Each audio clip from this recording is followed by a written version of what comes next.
y voy a recapitular pequeños detalles. Les recomiendo que el estudio de media semana deberían seguirlo. Es punto de honor. No van a tener problema para entender el de hoy, pero creo deberían seguirlo y de esa forma todo va a ser mucho más claro para todos.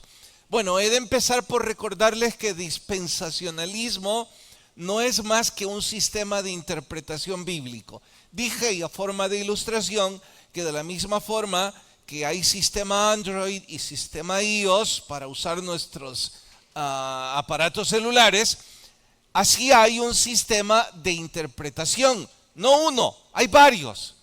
Pero que este es a mi gusto el más sencillo y el que más me favorece al momento de estudiar la Biblia. Significa que con este sistema de interpretación yo puedo estudiar desde el libro del Génesis hasta el Apocalipsis dentro de este marco teórico y de esa forma entenderlo todo mucho más fácil. En este dispensacionalismo se sobreentiende que hay cuando menos 7 dispensaciones y llamamos dispensación a un periodo de tiempo específico en el cual Dios trata con el hombre de manera distinta. Eso significa que en cada dispensación hubo diferentes acuerdos entre Dios y el hombre y que hoy por hoy nosotros estamos estudiando el que llamamos acuerdo sinaítico o la dispensación del Sinaí. Cada una de estas dispensaciones también tienen como peculiaridad que se les incluye un pacto, un acuerdo entre Dios y los hombres. Pues bien, a este pacto, en este caso, en el libro del Éxodo, el que nos atañe, debo advertir, todo lo que he dicho hasta acá no es parte del libro del Éxodo, que he tenido el miércoles que retroceder y explicar el contexto o marco teórico para que a todos se nos facilite entender lo que sigue en los capítulos que hoy vamos a estudiar. En fin, en cada dispensación se incluye un pacto y en este caso nosotros, los estudiosos son los que llaman pacto sinaítico o pacto mosaico, por las razones obvias. Fue dado a Moisés al pie del monte Sinaí y en honor a eso los nombres. Cosas que deberíamos recordar en este pacto, o mejor digo, cláusulas que no deberíamos pasar por alto, que hay más, pero que solo estas vamos a estudiar porque no están en estos capítulos necesariamente, pero sí las necesitamos para entender. Entre otras cosas, necesitamos entender que los pactos son condicionales o incondicionales, y en este caso, este es condicional. Haciendo eco de ello, debemos también entender que en esa condición están las leyes y los mandamientos. Ya hemos estudiado la ley es el decálogo, lo memorizamos. Espero que deben recordar los 10 mandamientos. De paso, me extiendo en recomendarles, memorizar no es cuestión de una vez. Deberían con cierta frecuencia traerlos a memoria para asegurarse que los están recordando. En fin, ya estudiamos eso y ya estudiamos los mandamientos. Entiéndase en este caso los mandamientos como las leyes derivadas de la ley. Lo vimos creo que en 2 estudios atrás. Entre los detalles que a lo mejor les ayuda a recordar es cuando estudiamos el por qué no se debía cocinar el cordero, no se debía hervir en la leche de su madre. Bueno, esas son las leyes derivadas que están incluidas en este pacto sinaítico. También debemos estudiar que en este pacto, debido a que es condicional, hay bendiciones y hay maldiciones. Ahora, lo de maldición, como ya es costumbre en la Biblia, no lo interprete como un acto lleno de misticismo, de brujería y que le tiran sal y le lanzan cantidad de groserías. No, entienda maldición como la simple consecuencia de que no hay bendición. En otras palabras, como es un pacto condicional, si el hombre cumple su parte, Dios lo bendice. Si el hombre no la cumple, Dios no lo bendice. Esa es la maldición. De hecho, me voy a extender en esto en recordarles el principio. No hay peor castigo que Dios puede darnos que dejarnos que nos salgamos con nuestra gana. Ese es el peor castigo. Y esa es una maldición. Se lo explicaré de menos a más. Hablemos de un bebé de 2 a 5 años. El papá se parte la garganta gritándole: no metas los dedos en ese tomacorriente. Y no es que el bebé no entienda, en realidad sí entiende, pero le atrae la prohibición y por eso siempre juega y siempre intenta. El papá ya compró protectores y el bebé se las arregla para quitar el protector y finalmente meter el dedo en el tomacorriente y ¡boom! Uno de esos días, el papá, harto de decirle, de gritarle, llega a la conclusión: quizás la única forma es que se asuste. Y termina el niño pues con el golpe de la electricidad. Bueno, ese es un ejemplo frívolo y no estoy diciendo que es la manera correcta de educar a nuestros hijos, solo estoy diciendo que el papá hizo todo lo que podía, pero que este rebelde es por demás. Luego va el chico de 15 a 20 años o 22, está saliendo con unos vagos, está saliendo con chicos que juegan con el alcoholismo. El papá le insiste, la mamá le grita que no salga con esas personas que le van a destruir la vida, hasta que finalmente le llaman de la policía que está detenido. Y dice el chico: yo no hice nada. Pues por no hacer nada, la consecuencia. La mejor forma de dejar o de castigar a un hijo es dejarlo que haga lo que le da la gana. En los más adultos, y hablando al ejemplo espiritual, finalmente es parecido. En donde Dios dice: usted no quiere obedecer mi palabra, pues arréglesela solo, a ver cómo le va. En el caso de los hebreos, iban a la tierra prometida, una tierra de gigantes. Mientras estaban con la bendición de Dios, tenían una burbuja protectora que nada los tocaba y ellos prosperaban. Ellos le daban la espalda a Dios, pues entonces Dios los dejaba que se salieran con su gana. El peor castigo que Dios puede darles. Si lo vamos a aplicar a nuestras vidas, que todavía no estamos en ese punto de aplicar el sermón a nuestra propia vida, pero hay que hacerlo aquí, y debo decir: ¿usted quiere salirse con su propia gana? Pues tenga cuidado que uno de estos días quizá la paciencia de Dios llega a su límite y dice: pues hace como mejor querrás. No olvide, es el peor castigo. Bien, en ese concepto, bendición y maldición. Y punto 4 que debemos recordar es que este pacto es un modelo a escala del nuevo pacto. Les he explicado en media semana que el nuevo pacto está por aquí. Entonces, que hoy estamos con el pacto sinaítico, 2 o 3 si fuera en orden cronológico, que no nos importa, pero este nuevo pacto está por acá. Entonces estoy diciendo que estudiar el pacto sinaítico es un augurio hacia el nuevo pacto. Bien, pues este es el contexto de lo que vamos a estudiar hoy. Dispensacionalismo, sistema de interpretación. 7 dispensaciones, cada una tiene su propio pacto. Hoy estamos en el pacto sinaítico porque Éxodo es la base legal de este acuerdo.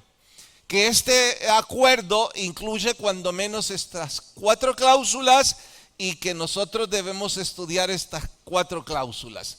¿Me estoy dando a entender hasta aquí? Diría yo que gran parte de esto ya lo estudiamos en media semana. Sin embargo, voy a borrar esto y voy a decir que vamos en este estudio a ver 2 cosas.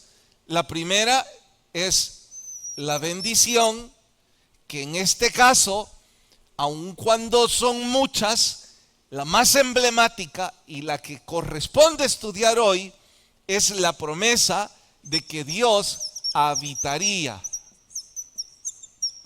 en medio de su pueblo. Repito, y a Cristo sí sirve. Entre las bendiciones, la más emblemática y la que nos corresponde estudiar hoy del pacto sinaítico es que Dios le promete a su pueblo habitar en medio de ellos. Esto es una gran sorpresa. No se había dado hasta este punto. Nunca había sucedido. Dios hablaba por medio de los patriarcas. Dios hablaba por medio de sueños. Pero ahora Dios les dice, ya no necesitan todo eso para acercarse a mí. Yo me acerco a vosotros y estando ahí voy a habitar en medio de ustedes y les voy a decir cómo ustedes pueden acercarse a mí. Entonces, ¿qué es lo que vamos a estudiar? Precisamente, cómo es que Dios habitaría en medio de su pueblo. En cuanto a la maldición, ya se las he explicado. Si yo no habito en medio de ustedes, pues arréglenselas como puedan. De hecho, cada vez que el pueblo de Israel le dio la espalda a Dios, la nube de su presencia se retiró y ellos lo tuvieron que pagar terriblemente caro. Ahora, hay que recalcar en este punto algo más que importante. Cuando dice, voy a habitar en medio de ustedes, no es creatividad e iniciativa de Moisés o de los suyos, en donde le dicen a Dios, mira, fíjate que estamos un poco agotados con esto de que Moisés nos represente y que haya un patriarca. ¿Qué te parece? Te queremos hacer una cordial invitación si pones por acá una especie de sucursal y ahí podemos nosotros acercarnos. No fue brillante creatividad de ellos. Fue única y exclusivamente la gracia de Dios. Fue diseño divino, fue iniciativa divina. Dios queriéndose acercar a su pueblo. Dios dando gracia y diciéndole a su pueblo, pueden acercarse a mí. Si eso está claro, y ese es el pacto sinaítico en resumen, y ahora nos corresponde estudiar la parte legal, la base legal de esto. Entonces, ¿qué es lo que vamos a hacer en este estudio? Vamos a estudiar cómo es que Dios va a habitar en medio de su pueblo.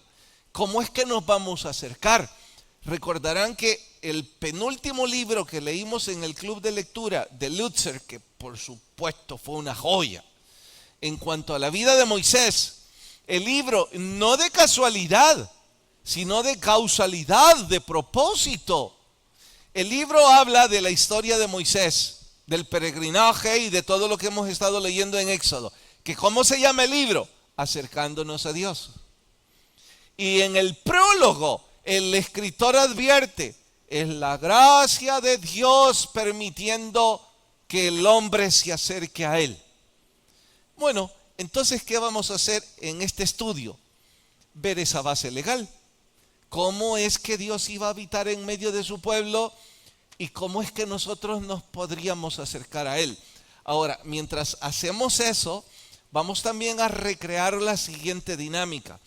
Todos los de mi mano izquierda van a ser hebreos que están en el peregrinaje a la tierra prometida. Y todos los de mi mano derecha son los del nuevo pacto. Entonces, ustedes tienen que cumplir esto al pie de la letra. Ustedes, que cómo se acercan a Dios, ya vamos a descubrirlo, pero deben recordarlo. No es lo mismo, son dispensaciones diferentes, son tratos diferentes. Ahora vamos a estudiar cómo Dios quiere que ustedes se acerquen, los hebreos, los que están en camino a la tierra prometida. Bueno, eso y más vamos a estudiar en el sermón de hoy titulado Plan para acercarnos a Dios. Y eso de plan, ténganlo en mente, Éxodo capítulo 25. Éxodo capítulo 25, plan para acercarnos a Dios. ¿Están listas sus Biblias? Bien, dice, capítulo 25, versículo 8. Y harán un santuario para mí y habitaré en medio de ellos. Bien, escuchen. ¿Qué significa santuario? Santuario es un sitio, un lugar específicamente consagrado para Dios. Eso es santuario. Burda la ilustración, pero a la vez útil. En inglés regularmente, y no sé si en todas las denominaciones, pero al menos algún tiempo en Calvary Chapel, al templo principal se le llamaba santuario. No se le llamaba capilla ni se le llamaba la iglesia, sino que regularmente se referían a este sitio como santuario. ¿Que por qué? Bueno, es que es la traducción correcta. Es un edificio diseñado y consagrado exclusivamente para acercarse a Dios. Eso es santuario. Ahora, que usted no quiere un edificio sino una capilla. De hecho, la descripción de capilla es siempre un edificio, pero más chico dentro de uno más grande. Pero la idea sigue siendo exactamente igual. Y por cierto, esto fue en la época medieval que se crearon las capillas. ¿Por qué? Porque habían congregaciones tan grandes que no necesitaban el santuario principal para la reunión. Así es que había una más chica para cuando no era necesario ir al santuario grande. Pero la capilla seguía siendo exactamente lo mismo, que un lugar diseñado y consagrado exclusivamente para acercarse a Dios. Entonces, aquí está diciendo Dios en el verso 8, construirán eso para mí. Y sigue, y ahí habitaré en medio de ellos. Ahora, esto del verso 9 es punto de honor. Conforme a todo lo que yo te muestre en el diseño del tabernáculo y en el diseño de todos los utensilios, así lo haréis. ¿Sabe qué está diciendo aquí? No, paren. No se olviden que esto no es vuestra iniciativa, no es vuestra creatividad. Que no se les ocurra que me van a traer flores aquí al altar. Que no se les ocurra que quieren vestirse de esta o de esta manera para venirme a adorar. Que les estoy diciendo yo cada detalle, cómo se van a acercar a mí. Y como un arquitecto, como un maestro de arquitectos, está diciendo, cada utensilio y cada detalle lo diseño yo y les digo yo cómo lo van a ocupar. Paréntesis, pero se me puede olvidar, así que aunque no estoy todavía en la dinámica, la voy a ocupar. Para ustedes no va a haber mayor problema que se les ocurra cómo quieren adorar a Dios, porque aquí está escrito. Pero a lo mejor a ustedes se les ocurren cosas porque no están específicamente escritas. Y creo que hoy por hoy la iglesia evangélica está sufriendo mucho de esa decadencia. ¿Cuál? Que algunas congregaciones están preocupados porque llegue más gente, que están preocupados para que haya una contextualización o una actualización, que la juventud se sienta cómoda, animada, que no crea que es una ceremonia o una liturgia aburrida. Y entonces, como el domingo estuvo terrible, por favor, el otro domingo pongámosle luces al pastor de todos colores. Así que cuando los músicos y el pastor suba, rojo, azul, que brille, pues, algo que los anime. Pero igual una congregación apática, no se sintieron a gusto, no funcionó. Bueno, el siguiente pongámosle un poco de humo, que cuando vaya saliendo el pastor el humo lo inunde. Y si eso no basta, que uno de estos días los músicos los subamos a un ascensor y les pongamos una especie de canopy y se tiren del altar. ¡Algo! ¡No importa! Y así es como están trayendo las costumbres de los conciertos del mundo a la casa de Dios. ¿Por qué? Yo no los estoy juzgando ni criticando, solo estoy diciendo que están intentando, quizá de buena manera, y solo quizá, adorar a Dios, pero les pregunto, ¿que acaso la Biblia dice que deben hacer eso? A ustedes la tienen bien clara porque la Biblia les dice qué es lo que deben hacer. ¿De veras? La Biblia dice que sí lo dice, ahora lo vamos a estudiar. Y por eso plan para acercarse a Dios. Ahora vayan tomen su Biblia de nuevo. Les quiero explicar que yo solo voy a leer 2 o 3 versículos, pero ustedes en casa deben leer, ojéenlo, el 25, el 26, el 27, el 28, el 29 y hasta el 30. Oiga, 5 capítulos, pastor, va a predicar en minutos. Sí, y les explicaré el por qué. Yo voy a resumir esto porque yo ya tengo los planos terminados. Atentos, en estos 5 capítulos, esta es una obra maestra de los planos completos, del juego de planos para la construcción del tabernáculo. Claro está que un juego de planos no es cuestión de horas y mucho menos de minutos construirlos.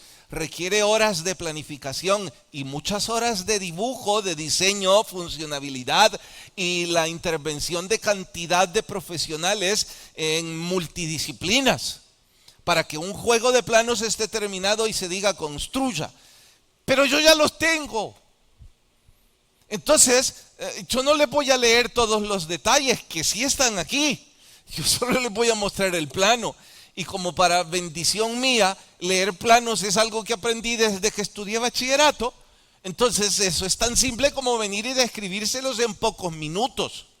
Ahora, los detalles específicos es para ustedes leerlos y entenderlos de mejor forma durante, espero que toda la noche o toda la semana o como Dios los guíe.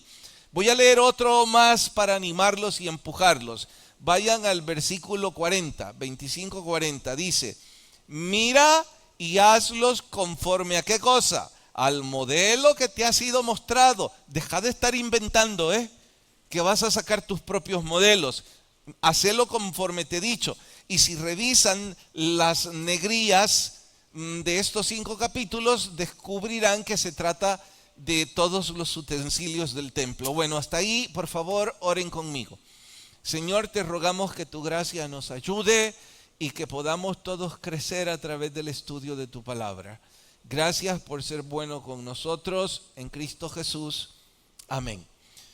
Como muy burda ilustración, voy a ocupar algo que estamos viviendo, se me ocurrió, porque les puede servir para quienes nunca han leído planos, para quienes no es su diario vivir la lectura de documentos como mostrarles la justificación, la necesidad y el resultado. Y es que como hemos estado haciendo estaremos haciendo quizá todo el año, les voy a explicar con lo que estamos haciendo aquí en este santuario. Descubrimos con la junta directiva que mucho de lo que está en este edificio ya colapsó, está arruinado y tenemos que sustituirlo, había que remodelarlo, especialmente el material con el que se reedificaron las paredes. Usamos tabla roca y usamos denglas y un poco de fibrocemento hace 20 años o más, fue en el 2003. ¿Que por qué usamos este material liviano? Porque era el más barato y el único a nuestro alcance en ese entonces. Quizá, y solo quizá, si hubiéramos tenido el recurso económico hubiéramos usado ladrillos, pero no. Y qué bueno, que me alegro que hubiéramos ocupado esto, porque una de las cosas que más paz me da es el hecho de que es un edificio liviano. Significa que en los movimientos de tierra, lo mucho que puede suceder es que una loseta que es de Durapax caiga y eso no nos hace correr riesgo. Ahora, un ventilador de eso sí le puede caer en la cabeza y arrancársela, pero van a ser pocas cabezas, entonces no sería mayor problema. En fin, disculpen mi chascarrillo. Bueno,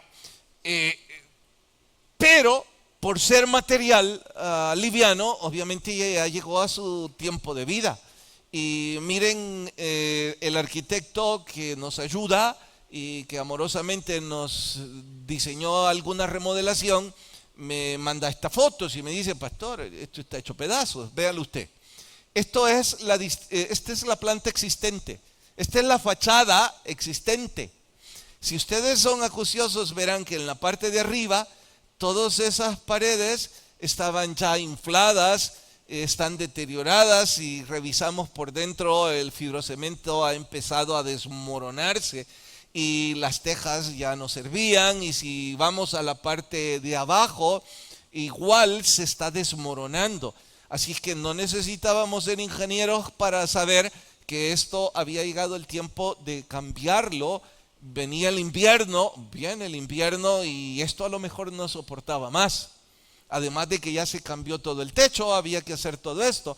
Así que yo le pedí al arquitecto, ¿por qué no nos diseña algo, nos da alguna idea, nos presenta algo que pueda ser de ayuda? El arquitecto me dijo, pastor, ¿y qué está pensando? Mire, no es que estamos pensando, es que nos alcanza. Y lo único que nos alcanza es para cualquier concepto minimalista, y si usamos lámina mucho que mejor, porque es barato, fácil de instalar, no necesitamos quitar todo el material existente, solo lo empernamos y quizás nos vamos por ahí. Bastó eso y el arquitecto días después nos manda esto y nos dice, bueno, esta puede ser la fachada y todo esto es material, es lámina. Y me preguntó, ¿le gusta? Que sí, que nos gusta. Y nos dio otro plano más con un render y nos manda esto y decimos, bueno, sí nos gusta y sí podemos costearlo. Y qué bueno que ahora tenemos los planos, porque ni siquiera son planos constructivos, Esto es apenas un render y un pequeño diseño, un pequeño boceto, pero tratándose de una remodelación pequeña, digo pequeña en nuestro contexto, pues no necesitábamos planos constructivos. Esto me lleva al obrero, preguntarle al artesano, mire, ¿nos puede cotizar esto? ¿Cuánto nos va a cobrar esto y esto? Y ¡pum! ¡Listos! En cuestión de 2 meses lo que ustedes ya vieron. ¿Que por qué he usado este ejemplo? Como justificación. Ustedes vieron lo que existía, no servía más. Había que hacer esto, pero necesitábamos tener una idea de cómo iba a quedar y si nos gustaba. Y en honor a eso, los planos que son punto de honor. ¿Qué tiene que ver esto? Pues es lo mismo que vamos a hacer con estos 5 capítulos, mostrarles los planos. No sin antes advertir. En este caso teníamos fachada existente, teníamos edificio existente. En el caso bíblico no teníamos nada. Solo la creatividad y la iniciativa divina de construir un sitio para adorarlo. Bien, ¿cómo les voy a mostrar esto? Primero lo voy a dibujar yo. Pésimo, por supuesto, el dibujo, pero les advierto, yo creo que me funciona más cuando lo explico, irlo medio dibujando, porque me es más fácil explicarlo. Luego les muestro algo que encontré en internet, que hay cantidad de información, más tarde ustedes pueden curiosear, pero creo que nos va a bastar para el caso de hoy. Bien, el tabernáculo o ese santuario que debían edificar era un rectángulo de 22 metros de ancho por 45 metros de largo. Si ustedes quisieran tener una idea aproximada, qué curioso que el área de este santuario es muy cercana a esto. Así es que esto es prácticamente 22 por 45. No dije exactamente eso. Dije aproximadamente un rectángulo como esto. Eso es lo que Dios les dijo que debían construir. Me dirán, oiga pastor, ¿y dice puntualmente metros? No, dice codos. Pero codos también es un sistema de medida. El sistema de medida usted lo puede convertir. Un codo es de la mano extendida hasta su codo en estaturas promedio. Estoy diciendo que si usted es gigante no va a pegar, ¿no? O si usted es limitado, pues tampoco va a pegar. Estoy hablando de medidas promedio. Entonces los estudiosos han hecho un equivalente, han puesto un sistema de medida en codos y lo han convertido a metros. Y por eso yo estoy usando metros, porque es el sistema en el que usted y yo entendemos. Bien, esto debía tener dentro otro rectángulo. que los estudiosos calculan que era de 13.5, déjeme ver, por ratos lo olvido. Sí, era 13, aquí es 13 y aquí es 4.5. Si ustedes multiplican este rectángulo para sacarlo en metros cuadrados, resulta 58 metros cuadrados. De lo cual yo deduzco que los estudiosos debieron ajustar un poco, porque esto debió ser de 60 metros cuadrados y esto debió pegar en 12 por 5 más bien. Y si ustedes me dicen, pastor, ¿y de dónde saca eso? Bueno, es mi antojo decirles que al redondear esas medidas sale un edificio de 60 metros cuadrados, y le voy a decir algo que me deja boquiabierto a mí. Si usted revisa casas minimalistas con un cuarto, son de 60 metros cuadrados. Entre 50 y 60 máximo. En cualesquiera de los programas para arquitectos y para ingenieros. Y yo no dejo de preguntarme, ¿y será que todos esos en realidad se inspiraron en el tabernáculo igual? Porque regularmente los 5 metros en minimalismo es lo más funcional para una casa y para un cuarto, en cuanto a ancho y también en cuanto a largo. 60 metros cuadrados. Qué ironías, ¿no? Y las alcaldías de este país, si usted construye en 50 metros cuadrados para abajo, la OPAMS ni siquiera le interviene. ¿Tendrán algo que ver? No sé. Pero, detalle curioso que de vez en cuando vale la pena mencionar. Seguimos con los planos que Dios le dio a Moisés. Claro está que no creo que Dios le haya dado así. Dios le dio las especificaciones que encontramos ahí escritas. Pero ya van a ver más adelante que Dios también preparó a los obreros, porque allí hay un arquitecto, ay, ¿cómo me pude olvidar el nombre? Qué ingrato. En donde Dios dice, le he dado y le he ungido con un espíritu superior para que te diseñe todos los detalles. Creo que eso dice para que te dibuje todos los planos. Pero en fin, eso lo van a leer ustedes más tarde. Dentro de este otro rectángulo debían haber otros, a este que le vamos a llamar Santísimo, bueno, yo no, Dios le llamó así, y a este que se le llama Lugar Santo. Y a este que está aquí afuera, por así decirlo, era los atrios. Bueno, esto es lo que diseñó Dios. Entendamos los rectángulos por funcionabilidad, de mayor a menor. El más chico, el Santísimo, literalmente allí voy a habitar, dice Dios. En el lugar santísimo. Y aquí no puede entrar nadie excepto el sumo sacerdote una vez al año.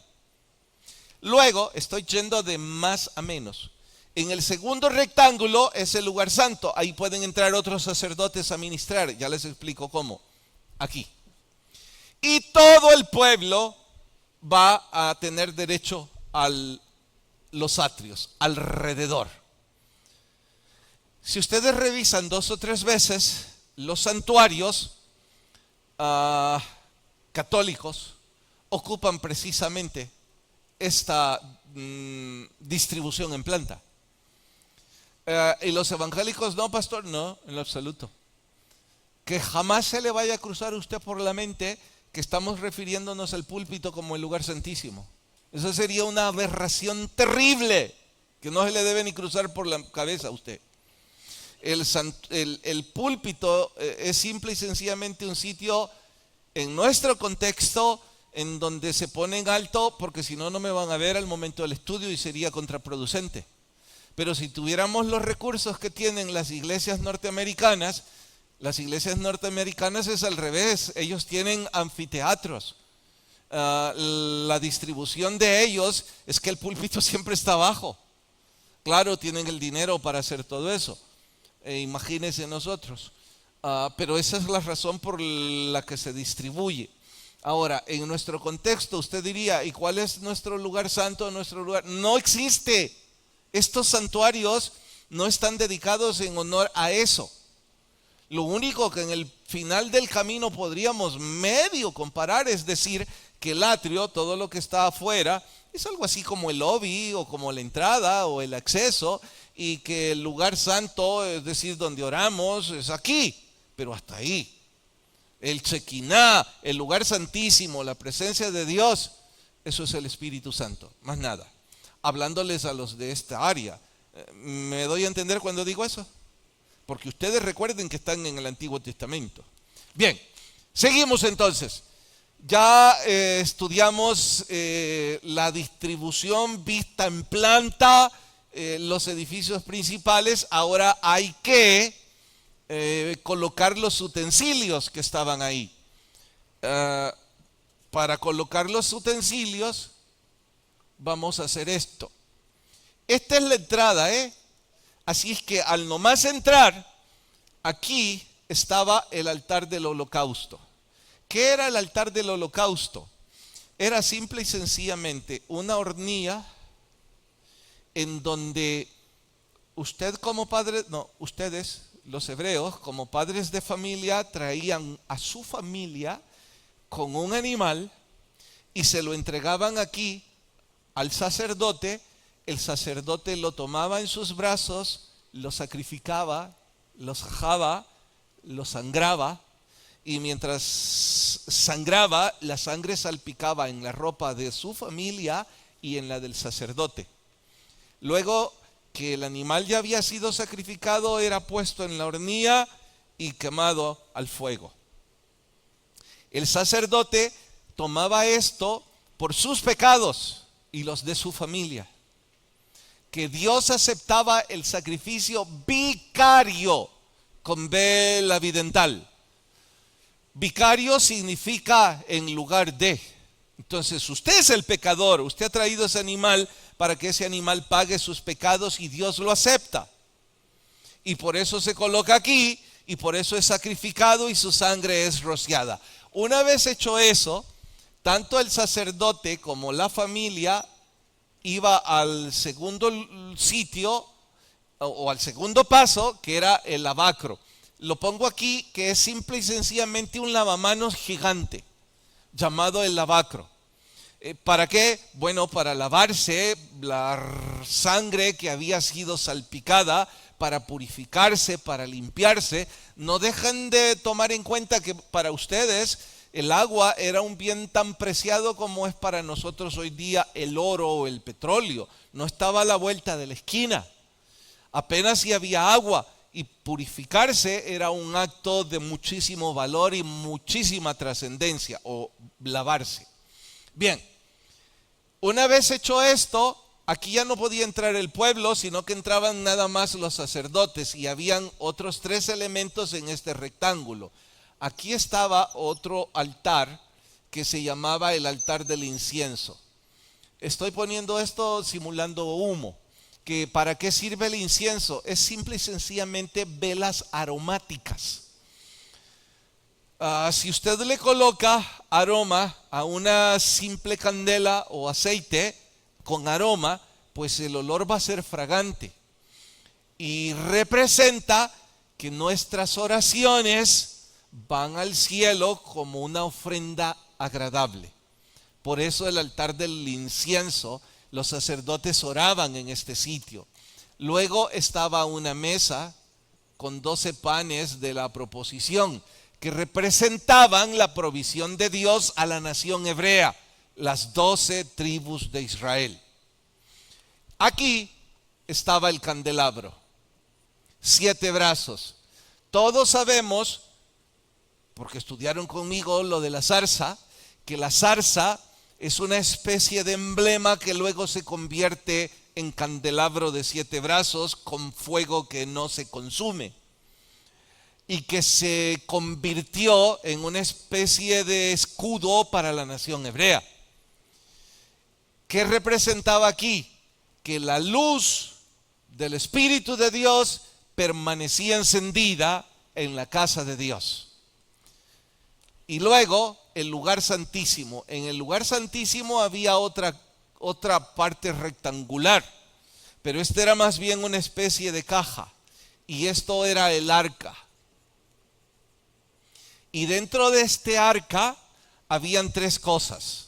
Número uno, una copia de las tablas de la ley. ¿Que por qué? Porque ahí habitaba Dios. Y la ley es la palabra de Dios. Su palabra es Dios mismo. Luego estaba la vara de Aarón que reverdeció. ¿En honor a qué? En honor al nuevo pacto. Ya se los explico. Las tablas de la ley, todo esto también es en honor al nuevo pacto, pero luego se lo explico mejor. Y final estaba el maná.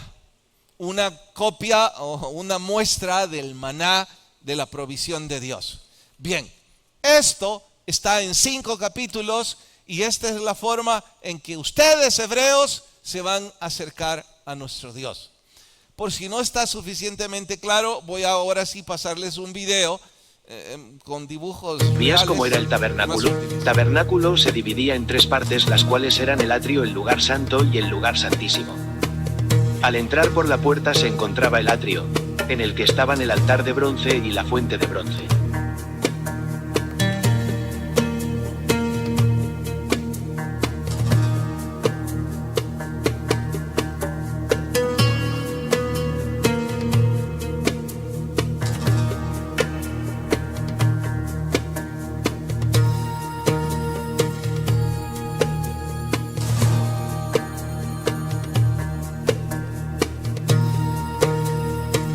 Al entrar al lugar santo estaba el candelero de oro, la mesa para incienso y la mesa con el pan para la proposición.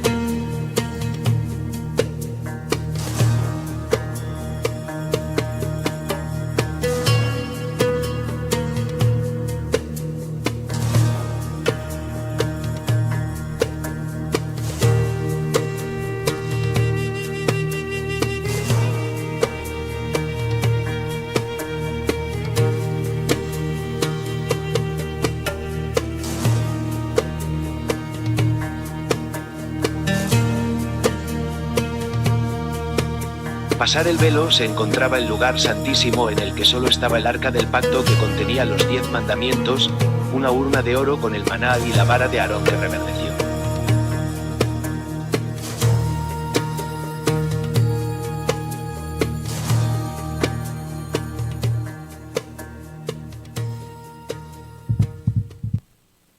Sumado a esto, hay otras fotografías que las quiero mostrar que le van a facilitar todo lo que antes hablé. Este es el plano. Por favor, si pueden subir todo eso a la página de Facebook de la iglesia, aunque les puedo asegurar, usted coloca los planos del tabernáculo y en internet le va a aparecer sin fin de páginas. Dale, adelante. Bien, esto es el altar del holocausto. Ya les expliqué para qué servía. Ahora tienen una mejor idea de cómo pudo haber lucido. Dale. Este es el lavacro. Claro que aquí está ocupando medidas el artista, ¿no? Siga. La mesa de los panes de la proposición.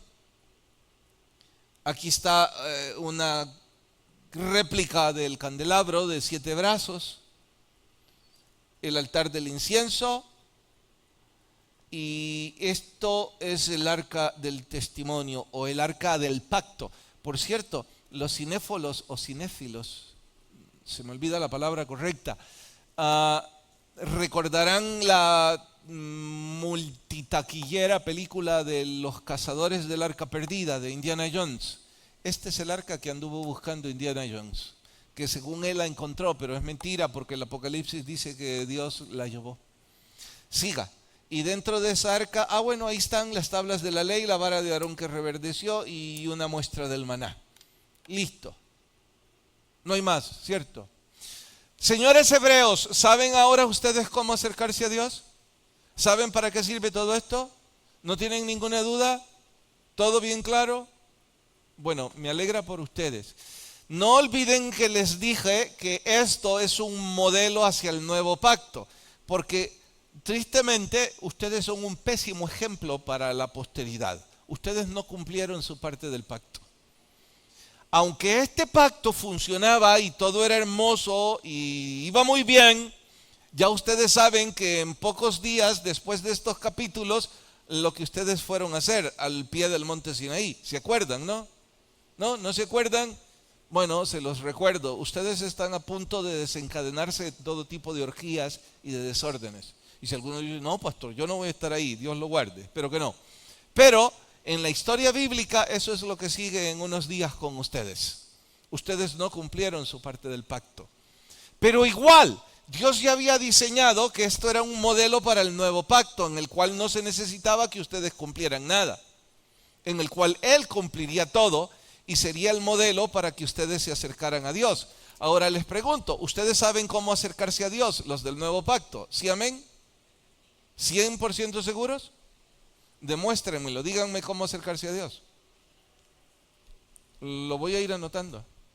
¿Dónde lo anoto? Aquí. Díganme cómo. Por favor, levanten la mano. A ver, Doc. En oración, ¿sí? Sigan. Leer la palabra, ¿sí? Sigan. A ver, hermano. Gratitud. En la oración usted muestra gratitud. Hermana, gríteme. Obediencia, en todo esto muestra obediencia. Hermana, por medio de Jesucristo. Los mandamientos están implícitos en la palabra. Siga. Congregarse está implícito. El ayuno es parte de la oración. ¿Sí, hermano? Gríteme. A servirle al prójimo. Los 10 mandamientos. ¿Ya no saben nada? Están los 10 mandamientos. A ver, mi mamá, ¿qué vas a hacer? Nada. Nada. Hermano, Calero, ¿está en la oración? Sí, Molly. Bautizarse. Bueno, mire, pare. Yo creo que ustedes tienen un problema. Si están siendo huraños y no quieren hablar, ya es parte de vuestra cultura. Esa es una posibilidad. La otra posibilidad es que están metidos en un atolladero y en realidad no están seguros qué contestar. Y si no están seguros de qué contestar, entonces pongan humo y pongan luces aquí, tal vez así no se aburren. Ellos les fue explicado, pero como a ustedes no. Ahora verán que no tienen que inventar nada. Ok, regresemos al antiguo pacto. Aquí viene la familia. Aquí viene el hermano Mendelssohn con su familia a adorar al Señor. ¿Qué es lo primero que hay que hacer al entrar? Ayúdenle al hermano Mendelssohn, todos los que ya son del nuevo pacto. Pero levanten la mano. A ver, hermana Evelyn. Hay que hacer un sacrificio. Y a ver, hermano, ¿qué animal trajo usted hoy para sacrificar? ¿Qué? ¿Y qué trajo? ¿Dónde está? Pues sí, pero es aquí. Al menos el dinero hubiera traído para la oveja. Ya ve, no funciona, no trajo nada. Ayúdenle. Un corazón dispuesto no sirve, no en este caso. No es el primer paso. Atentos. El primer paso era traer un animal que representaba mi culpa, que yo aceptaba mi pecado y aceptaba el sacrificio vicario de ese animal. ¿Qué ceremonia del cristianismo representa esto? Aceptar a Cristo. Entonces el primer paso es aceptar a Cristo como mi Señor, que es lo mismo que el altar del holocausto. ¿Y qué es lo que usted acepta cuando ora? Pues que Cristo murió por usted, que usted está arrepentido de sus pecados y que a través de la resurrección en Cristo usted resucitará con Él. ¿O qué le dijeron que aceptaba? Cuando le dijeron, vamos a orar ahí, ¿qué aceptó usted? Así yo no sé qué me dijeron, pastor. Bueno, por si no le dijeron nada, ahora le estoy diciendo. Lo que usted debió hacer es una oración en donde usted aceptaba que el sacrificio de Cristo perdona sus pecados si usted está arrepentido y le da vida eterna. Ese es el primer paso. Bien, ¿cuál es el segundo paso? Vamos, la mano en alto. A ver, Lica, allá atrás. Gríteme. Bautizarse. ¿Y dónde está representado? En el lavacro. El bautismo. ¿Y qué es el bautismo? Identificarme con Cristo en su muerte, en su resurrección. Y el bautismo me limpia de eso de forma representativa. Después, ¿qué sigue? Aquí en el altar del incienso, ¿qué sigue? Oraciones. La mesa de los panes de la proposición, la Santa Cena. El candelabro, la luz encendida de forma permanente. La presencia del Espíritu Santo como sello del fuego de Dios en nuestras vidas.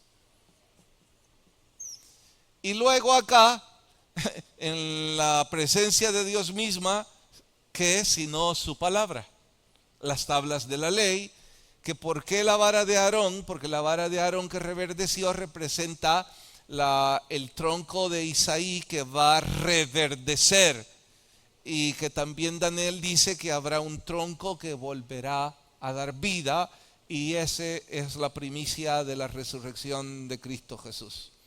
Entonces vamos hacia el nuevo pacto. El maná, la provisión de Dios. ¿Cómo debemos adorar los del nuevo pacto? Prácticamente igual que los del antiguo pacto. Porque cada cosa que ustedes hicieron para adorar a Dios es un simbolismo para lo que nosotros debemos hacer para adorar al Señor. Y esto es lo que Dios le dio a Moisés para que se acercaran a Él. Y esto es lo que su Espíritu Santo nos ha dado a nosotros para acercarnos a Él. No tenemos más que inventar, ni mucho que buscar, porque en su gracia nos dio todo, nos dio hasta los planos. Les diría yo en este punto, hermoso, ¿no les parece? Pero nos sorprende, porque el supremo arquitecto que diseñó todo esto es nuestro Dios.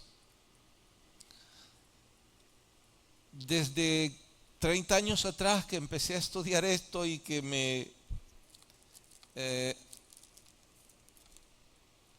impactó y que me hizo profundizar y leerlo y releerlo y buscar cada referente y cada simbolismo. De todas les puedo asegurar que hay 3 o 4 y cada vez más hermosas, pero de todas la que a mí más me gusta, de todos esos simbolismos o anécdotas, es la de mi Señor. Les expliqué ya que tenían que ir el hermano Mendelssohn con su familia al tabernáculo y llevar un animal. Y ya leímos el media semana que todo varón debía ir 3 veces, ¿se acuerdan? Y ya no hemos leído aún en donde dice que todos los varones al cumplir 12 años, ellos debían oficiar el sacrificio. Pues Ogmandino dice en su libro de Operación Jesucristo, una especie de novela, que nuestro Señor tuvo que pasar también por eso. La historia demuestra que pasó. La Biblia no nos da los detalles. Quien inventa los detalles es Ogmandino, pero no alejado del espíritu bíblico.